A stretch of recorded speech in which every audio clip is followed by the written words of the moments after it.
आज आम निर्वाचन बिहान 7 बजेदेखि देशैभरि एकैसाथ मतदान सुरु हुँदै लोकतान्त्रिक शासन प्रणाली बमोजिमको दोस्रो आम निर्वाचन एकै चरणमा मुलुकभरि हुँदै मतदाता परिचय पत्र बाहेकका आधारमा पनि मतदान गर्न पाइने राहदानी लाइसेन्स पनि मान्य हुने, निर्वाचनमा सहभागी भई मताधिकार प्रयोग गर्न निर्वाचन आयोगको आग्रह। आम निर्वाचनको सम्पूर्ण तयारी पूरा, 1,79,00,000 बढीले आफ्नो मताधिकार प्रयोग गर्दै। रवि लामिछानेको पार्टी राष्ट्रिय स्वतन्त्र पार्टीले भने नुवाकोट 1 मा उम्मेद्वार कायम छ, हल्ला मात्रै फिजाइयो। यी 4 अवस्थामा प्रहरीले कसैलाई नसोधी गोली चलाउन सक्ने प्रहरीको भनाइ। मौन अवधिमा पत्नी राधिकालाई भान्साघरमा सघाउँदै पूर्व प्रधानमन्त्री केपी शर्मा ओली। निर्वाचनका लागि खटिएका 2 कर्मचारीको भयो निधन। नेकपा एमालेका नेता शङ्कर पोखरेलले पैसा बाँडेको भन्दै सेतो पार्टीको गरियो दुरुपयोग र फेक न्युज।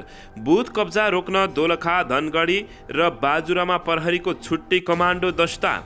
देउबासँग चुनाव लड्न लागेका सागर ढकाललाई गठबन्धनको आयो यस्तो धम्की। र फेक विज्ञप्ति बनाएर नुवाकोटमा रविका उम्मेद्वार विरुद्ध भयो अनर्गल प्रचार। केपी शर्मा ओली प्रचण्डदेखि रवि लामिछानेसम्मले आफूलाई भोट हाल्न नपाउने। यता प्रतिनिधि र प्रदेशसभा सदस्यका लागि मतदान भयो बिहानैदेखि सुरु, जताततै उत्साह। अब हेर्नुहोस् पुरा समाचार।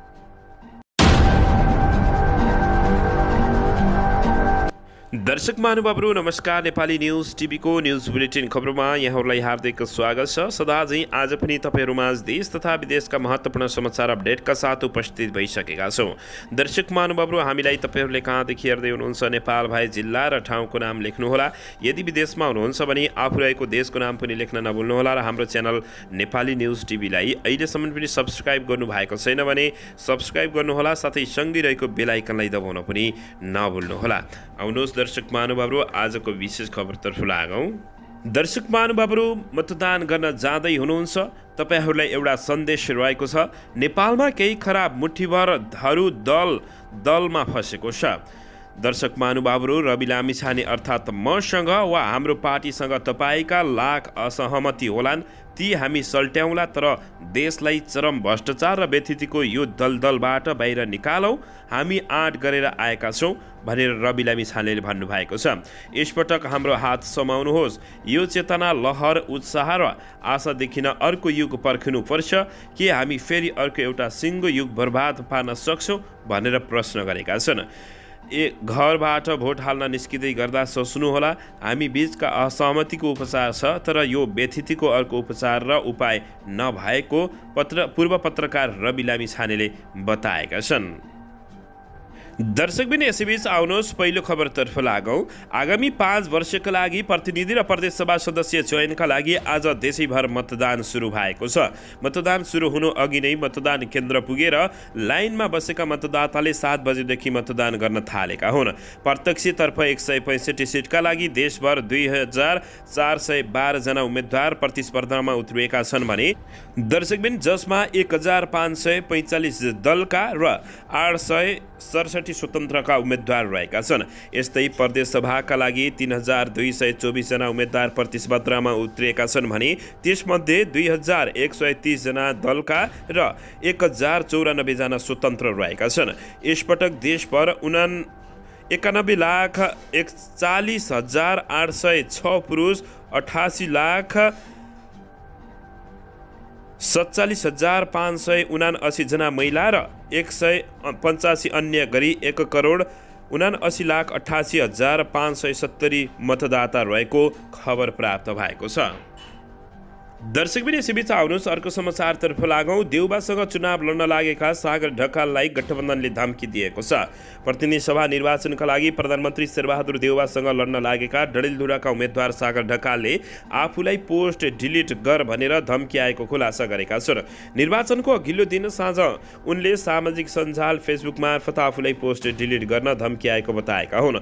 मलाई पोस्ट डिलिट गर्नुस् भनेर अनेक धम्की दिँदा संयमित भएर बसे, तर आज म चुप लागेँ भने यसबाट पनि अगाडि बढेर उहाँहरू हाम्रो टिम र समर्थकहरूमाथि रातारात मिटिङ गरेर तिमीहरूलाई हामी चाहिन्छ कि सागर भनेर दबाब सिर्जना गर्ने, समर्थकको पोस्ट डिलिट गर भन्ने गरी धम्की दिने काम हाम्रो प्रतिस्पर्धीबाट आएको छ उनले बताएका छन्।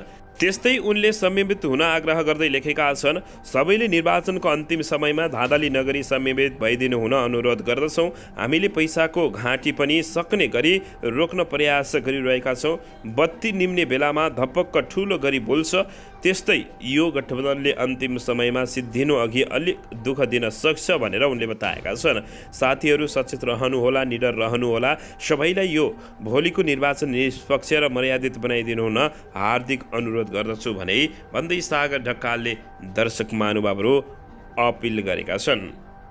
दर्शकबिन यसैबीच आउनुहोस् अर्को समाचारतर्फ लागौँ। नेपाल प्रहरीका प्रमुख धीराज प्रताप सिंहले निर्वाचनका क्रममा 4वटा परिस्थिति देखा परे कसैलाई नसोधी गोली चलाउन निर्देशन दिएको बताएका छन्। आइज आइतबार हुने प्रतिनिधि सभा र प्रदेशसभा निर्वाचनका क्रममा 4 किसिमका परिस्थिति देखिए। न्यूनतम बल प्रयोगको सिद्धान्त अनुरूप कसैलाई पनि सोध्न नपर्ने गरी सर्कुलर जारी गरिएको प्रहरी महानिरीक्षक आइजिपी सिंहले बताएका छन्। स्थानीय प्रशासन ऐन 2028ले शान्ति सुरक्षा कायम हुन नसक्ने अन्तिम विकल्पका रूपमा मात्रै सुरक्षाकर्मीले गोली चलाउन सक्ने परिकल्पना गरेको छ। उनका अनुसार निर्वाचन सुरक्षाका लागि खटिएका सुरक्षाकर्मीमाथि साङ्गतिक आक्रमण भए, निर्वाचन वा मतदान अधिकृतलाई आक्रमणको अवस्था आए, मतपत्र वा पेटिका च्यात्ने वा फोड्ने अवस्था भए नसोधी गोली चलाउन सक्ने गरी निर्देशन जारी गरिएको उनले बताएका छन्। गृह मन्त्रालयले निर्वाचन विरोधी समूह, जातीय साम्प्रदायिक संगठनको गतिविधि, खुला सीमा, भौगोलिक विकटता लगायतका आधारमा सामान्य, संवेदनशील र अति संवेदनशील गरी 3 भागमा मतदान स्थललाई वर्गीकरण गरेको छ। त्यही अनुसार सुरक्षा रणनीति अख्तियार गरिएको बताइएको छ। गृह मन्त्रालयका अनुसार मन्त्रालयले 3080 मतदान स्थानलाई अति संवेदनशील, 4420लाई संवेदनशील र 3391लाई सामान्य संवेदनशील मानेर सुरक्षा व्यवस्था मिलाएको खबर प्राप्त भएको छ। त्यस्तै निर्वाचन आयोगले धाक धम्की, डर वा त्रास देखाई वा अन्य कुनै किसिमले अनुचित प्रभावमा पारी कुनै निर्वाचन क्षेत्र वा मतदान केन्द्रमा निर्वाचनको कुनै काम वा मतदान कामको निष्पक्षता र स्वतन्त्रमा असर पुर्याउने काम गरेमा निर्वाचनको काममा खटिएका कर्मचारी, सुरक्षाकर्मी, अनुगमनकर्ता, पर्यवेक्षक वा जो कोहीले आफ्नो कर्तव्य सम्झी सूचना दिन, त्यस्तो कार्य रोक्न वा कानुन बमोजिम कारबाही गर्न विशेष निर्देशन दिएको छ। निर्वाचन आयोगले निर्वाचनलाई स्वच्छ, स्वतन्त्र, निष्पक्ष, भयरहित, पारदर्शी एवं विश्वसनीय बनाउन निर्वाचन आयोगले आवश्यक सुरक्षा प्रबन्धन मिलाइसकेको जानकारी दिएको छ। दर्शकबिन यसैबीच यता प्रतिनिधि सभा र प्रदेशसभा सदस्य निर्वाचनमा निर्वाचन आयोगबाट जारी मतदाता परिचय पत्रको विकल्पमा अन्य 5 प्रकारका सरकारी परिचय पत्रको सक्कलका आधारमा मतदान गर्न सकिने व्यवस्था गरिएको छ। मतदानका लागि निर्वाचन आयोगबाट जारी मतदाता परिचय पत्र, नेपाली नागरिकताको प्रमाणपत्र, राष्ट्रिय परिचय पत्र, जग्गाधनी प्रमाण पूर्जा, राजधानी र सवारी चालक अनुमति पत्रको सकल प्रति आवश्यक पर्ने निर्वाचन आयोगले जानकारी दिएको छ। अन्तिम मतदाता नामावलीमा नाम समावेश भएका मतदाताले मतदानका दिन मतदान केन्द्रमा जाँदा ती परिचय पत्रको सकल प्रति लिएर मतदान गर्न सकिने जानकारी प्राप्त भएको छ। आइतबार देशभर एकै चरणमा प्रतिनिधि सभा र प्रदेशसभा सदस्य निर्वाचन हुन लागिरहेको छ। दर्शकबिन यसैबीच यता राष्ट्रिय स्वतन्त्र पार्टीले नुवाकोट क्षेत्र नम्बर 1 मा पार्टीको उम्मेदवारी कायमी रहेको स्पष्ट पारेको छ। सामाजिक सञ्जालमा सो पार्टीका उम्मेदवारले उम्मेदवारी फिर्ता लिने अन्य कुनै पार्टीलाई समर्थन गरेको भ्रमक खबर फैलाएपछि यस्तो स्पष्ट पारिएको छ। नुवाकोट 1 मा राष्ट्रिय स्वतन्त्र पार्टीका उम्मेदवार डाक्टर परधुम्म महतोले अर्को दलका उम्मेदवारहरूलाई समर्थन गरेका छन् भने भ्रमक लिखित सन्देश फैलाइएको सूचना प्राप्त गरेका छौँ। निर्वाचन अघिको अन्तिम कोसिसका रूपमा झुटो र हदैसम्मको भ्रमक सन्देश फैलाइएको हाम्रो ठहर छ, सो पार्टीले आफ्नो आधिकारिक फेसबुकमा बताएको छ। राष्ट्रिय स्वतन्त्र पार्टीले निर्वाचनमा कसैसँग कुनै पनि क्षेत्रमा तालमेल वा गठबन्धन नगरेको पनि स्पष्ट पारिएको छ। दर्शकबिन यसैबीच आम निर्वाचन आइतबार मङ्सिर 4 गते अर्थात् आज एकै चरणमा मुलुकभर हुँदैछ। आइतबार हुने प्रतिनिधि सभा तथा प्रदेश सभाको निर्वाचन सम्पूर्ण तयारी पूरा भएको निर्वाचन आयोगले जानकारी दिइसकेको छ। देशैभरि विभिन्न सामाजिक, राजनीतिक तथा दलका शीर्ष नेताहरू मतदानका लागि मतदाता नामावली भएको निर्वाचन क्षेत्र पुगिसकेका छन्। अघि यति बेला निर्वाचनको स्थिर समय जारी रहेको अवस्थामा स्थिर समयमा राजनीतिक दलहरूले प्रचार गर्न नपाउने भएपछि नेताहरू मतदाताहरू फुर्सदिला बनेका छन्। यसैबीच कतिपयले आफ्नो उम्मेदवारी नामावली भएको क्षेत्रभन्दा बाहिर भएकाले आफैले मतदान गर्न पाउने अवस्था छैन। यता भने नेकपा एमालेका अध्यक्ष एवं पूर्व प्रधानमन्त्री केपी शर्मा ओली समेत मतदान गर्न नपाउने भएका छन्। मतदाता नामावली आफू उम्मेद्वार रहेको क्षेत्रभन्दा फरक रहेकाले 5 वर्षमा हुने अध्यात्मिक निर्वाचनमा समेत केही नेताले आफैलाई मतदान गर्न वञ्चित हुनु परेको छ। निर्वाचनको प्रचार अभियानमा देश दौडाहामा रहेका नेकपा एमालेका अध्यक्ष केपी शर्मा ओली पनि लामो समयपछि फुर्सदिला बनेका छन्। सामाजिक सञ्जालमा तस्बिर पोस्ट गर्दै उनले फुर्सदिलो समयमा पत्नी राधिका साक्यलाई भान्सामा साग केलाउन सघाएको यति बेला फोटोहरू भाइरल भइरहेको छ। दर्शक महानुभावहरू, तपाईहरूले यसको बारेमा पनि एउटा प्रतिक्रिया दिन नभुल्नुहोला। दर्शकबिन यसैबीच यता निर्वाचनका लागि खटिएका 2 कर्मचारीको निधन भएको छ। प्रतिनिधि सभा र प्रदेश सभा सदस्य निर्वाचनका लागि खटिएका 2 कर्मचारीको निधन भएको हो। दर्शकबिन सोलुखुम्बु जिल्लाको नेचाल्सयान गाउँपालिका 4 स्थित फुर्के सामुदायिक वन उपभोक्ता समूह मतदान केन्द्रमा मतदान अधिकृतका रूपमा खटिएका सरलाई हरिपुरुवा 6 का बिल्टु रायको हिजो बिहान सुतिरहेको अवस्थामा मृत्यु भएको छ भने यस्तै धनकुटा जिल्ला सागुरी गढी 3 स्थित सिद्धेश्वरी आवासीय विद्यालय मतदान केन्द्रका 100 कर्मचारीका रूपमा खटिएकी धनकुटा सागु गढी 4 की पवित्र लिम्बुको मङ्सिर 2 गते बिरामी परि उपचारका क्रममा निधन भएको खबर प्राप्त भएको छ।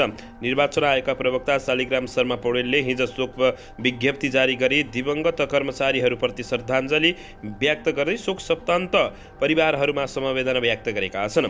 साथै निर्वाचनमा खटिएका सबै कर्मचारी र सुरक्षाकर्मीको स्वास्थ्य सुरक्षा र व्यक्तिगत सुरक्षा प्रबन्धनका लागि कुनै कसरी बाँकी नराख्न निर्वाचन आयोग नेपाल सरकार गृह मन्त्रालय मार्फत सम्बन्ध सबै निकायलाई आग्रह समेत गरेको छ।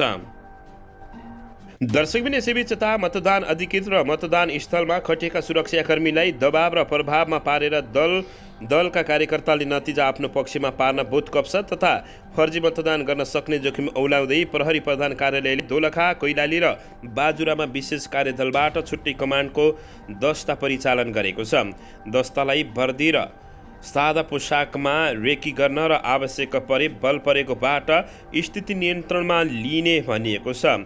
प्रहरीको यो दस्ता विशेष तालिम प्राप्त फौजी हो। शनिबार मात्रै निर्वाचन आयुक्त रामप्रसाद भण्डारी, प्रहरी महानिरीक्षक धीरज प्रताप सिंह र सशस्त्र प्रहरी महानिरीक्षक राजु अर्यालले दोलखाका अति संवेदनशील केही मतदान स्थलको स्थलगत निरीक्षण गरेका छन् भने निरीक्षण गरिएका स्थानमै प्रहरी प्रधान कार्यालयले कमान्डो टोली तैनाथ गरेको हो। दर्शक महानुभावहरू, यसैबीच आउनुहोस् अर्को समाचारतर्फ लागौँ। मतदानमा उत्सुकतापूर्व सहभागी बन्न राष्ट्रपति विद्यादेवी भण्डारीले आग्रह गर्नुभएको छ। राष्ट्रपति विद्यादेवी भण्डारीले उत्सुकतापूर्व मतदानमा सहभागी जनाउन मतदातालाई आग्रह गर्नुभएको हो। राष्ट्रपति विद्यादेवी भण्डारीले मतदान गर्नु नागरिक जनअधिकारको उच्चतम अभ्यास भएकाले निर्वाचनमा उत्सुकतापूर्वक सहभागिता जनाउन मतदातालाई आग्रह गर्नुभएको हो। उहाँले जनताले निर्वाचित गरेका प्रतिनिधिबाट मुलुकको शासन सञ्चालन हुन लोकतन्त्रको सबैभन्दा सुन्दर पक्ष रहेको समेत बताउनु भएको छ। राष्ट्रपति विद्यादेवी भण्डारीले आज जारी गरेको विज्ञप्तिमा भनिएको छ, जननिर्वाचित संविधान सभाद्वारा निर्मित नेपालको संविधानले सुनिश्चित गरेको संघीय लोकतान्त्रिक गणतन्त्रलाई संस्थागत गर्न यो आम निर्वाचनको ऐतिहासिक महत्त्व छ। निष्पक्ष, भयरहित र स्वतन्त्र वातावरणमा नागरिकले मताधिकार प्रयोग गर्दै सम्पन्न हुने आम निर्वाचनबाट लोकतान्त्रिक प्रणाली र संस्थाहरू क्रमशः जन उत्तरदायी हुँदै जान्छन्। यसबाट शासन प्रणालीमा जनताले खोजेको जस्तो रोजेको जस्तो सुशासन र पारदर्शिता स्थापित गर्न मद्दत पुग्दछ, राष्ट्रपति विद्यादेवी भण्डारीले भन्नुभएको छ। स्वास्थ्य र सबल लोकतन्त्रबाट नै शान्ति, स्थायित्व र समृद्धिको राष्ट्रिय लक्ष्य हासिल गर्न सकिने राष्ट्रपति विद्यादेवी भण्डारीले बताउनु भएको हो। दर्शकबिन यसैबीच आउनुहोस् अर्को समाचारतर्फ लागौँ। चुनावका बेला मतदातालाई आतंकित पार्ने उद्देश्यले विभिन्न ठाउँमा शङ्कास्पद वस्तु बम फेला परेका छन्। दर्शक महानुभावहरू, देशैभर 11 स्थानमा शङ्कास्पद वस्तु यति बेलासम्म वस्तु बम फेला परेको छ भने 195 जना पक्राउ परेका हुन्। चुनावका बेला मतदातालाई आतंकित पार्ने उद्देश्यले विभिन्न ठाउँहरूमा बम राखिएको बताइएको छ। बुधबार नेपालगञ्ज र भोजपुरमा बम विस्फोट भएको थियो। बुधबार विस्फोटमा परेर नेत्रविक्रम चन्द विप्लव नेतृत्वको नेपाल कम्युनिस्ट पार्टीका केही कार्यकर्ता समेत घाइते भएका थिए। शनिबार पनि दार्चुलाको गोकर्णेश्वर र नवलपरासीमा शङ्कास्पद वस्तु फेला परेका छन्। उक्त वस्तुलाई नेपाली सेनाको बम डिस्पोजल टोलीले निष्क्रिय गरेको हो। केन्द्रीय प्रहरी प्रवक्ता DIG टेक प्रसादका अनुसार हालसम्म देशका 11 स्थानमा बम भेटिएको शङ्कास्पद वस्तुलाई सेनाको टोलीले डिस्पोज गरेको बताइएको छ। यसै गरी चुनाव बिथोल्न शङ्कास्पद गतिविधि गर्ने 195 जनालाई नेपाल प्रहरीले विभिन्न ठाउँबाट प्रहरीले नियन्त्रणमा लिएको छ। उनीहरूमाथि अनुसन्धान भइरहेको DIG राईले बताउँदै देशभर चुनाव बिथोल्ने समूहमाथि प्रहरीले निगरानी बढाएको समेत जानकारी प्राप्त भएको छ। दर्शकबिन यसैबीच आउनुहोस् अर्को समाचारतर्फ लागौँ। नेकपा एमालेका नेता योगेश कुमार भट्टराईले आचार संहिताको धज्जियाँ उडाएका छन्। गैराती उनले ताप्लेजुङको आफ्नो विकासको आवश्यकता र जनभावनालाई बुझ्दै जिल्लाको विकास र निर्माणमा पहल गरेको भन्दै भोट दिन अपिल गरेका छन्। उनले आफूले 5 वर्षमा केन्द्रबाट यति विकास गरेको, यति बजेट बराबरको योजना बनाएको आएको भन्दै प्रचार प्रसार पनि गरेका छन्। भट्टराईले प्रतिनिधि सभा सदस्य उम्मेदवारलाई सूर्य चिन्हमा स्वास्तिक चिन्ह लगाएको र नमस्कार गरेको तस्बिर पनि पोस्ट गरेका छन्। उनको पोस्ट लगतै धेरै जनताले उनको पोस्टमा निर्वाचन आयोग नेपाललाई मेन्सन गर्दै कारबाहीको माग गरेका हुन्। उनको पोस्टमा लेखिएको कमेन्टका आचार संहिताको उल्लङ्घन भएको टिप्पणी भएका छन्। पोस्ट गरेको करिब 1 घण्टामा उनले आफ्नो पोस्ट हटाउन बाध्य भएका थिए, तर उनी त्यतिमै रोकिएनन्। फेरि ताप्लेजुङका सडकबारे मैले देखेको सपना ब्याकग्राउन्डमा लेखेको सहितको आफैले पेपर हेर्दै गरेको 7 मिनेट 26 सेकेन्डको भिडियो उनले पोस्ट गरेका छन्। त्यो भिडियोमा पनि उसै गरी धेरैले आचार संहिता उल्लङ्घन गरेको भन्दै कमेन्ट गरे भने कतिपयले निर्वाचन आयोगलाई मेन्सन गर्दै कारबाहीको माग गरेका छन्।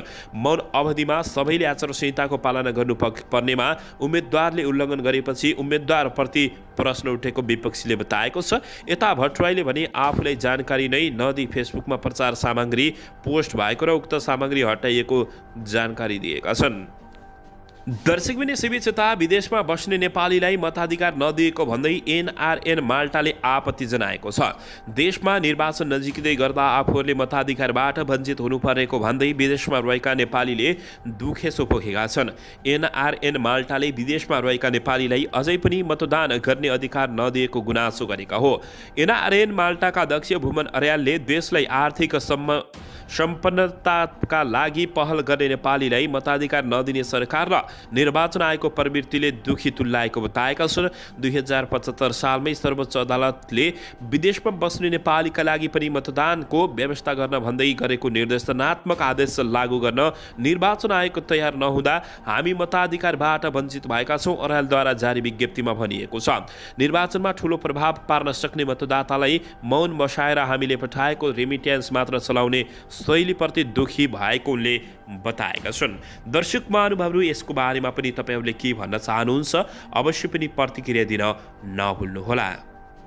दर्शकबिन यसैबीच आउनुहोस् अर्को समाचारतर्फ लागौँ। नेपाली काङ्ग्रेसले 3 जना नेतालाई निलम्बन गरेको छ। मङ्सिर 4 मा हुने प्रदेश तथा प्रतिनिधि सभा निर्वाचनमा 12 क्षेत्र नम्बर 4 का गठबन्धनका साझा उम्मेद्वार कृष्ण कुमार श्रेष्ठ विरुद्ध प्रचार गर्दै हिँडेको उजुरीको आरोपमा उनीहरूलाई निलम्बन गरिएको काङ्ग्रेसले जानकारी दिएको छ।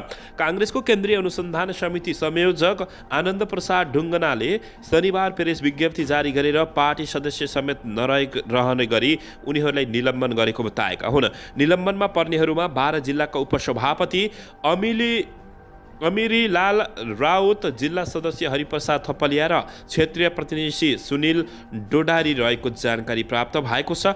दर्शक महानुभावहरू अन्ततः काङ्ग्रेसका 3 नेता निलम्बित भएका छन् भने गठबन्धनका उम्मेद्वार विरुद्ध लागेको आरोप परेको छ। दर्शकबिन यसैबीच यता पैसा बाँडेको आरोप लागेका उम्मेद्वारको गाडीबाट रु 105 रुपियाँ बरामद भएको छ। मतदातालाई रकम बाँडेको आरोप लागेका काठमाडौँ निर्वाचन क्षेत्र नम्बर 5 का प्रदेश सभा उम्मेद्वार दीपक निरौला चढेको गाडीबाट 105 रुपियाँ रकम बरामद भएको प्रहरीले जानकारी दिएको छ।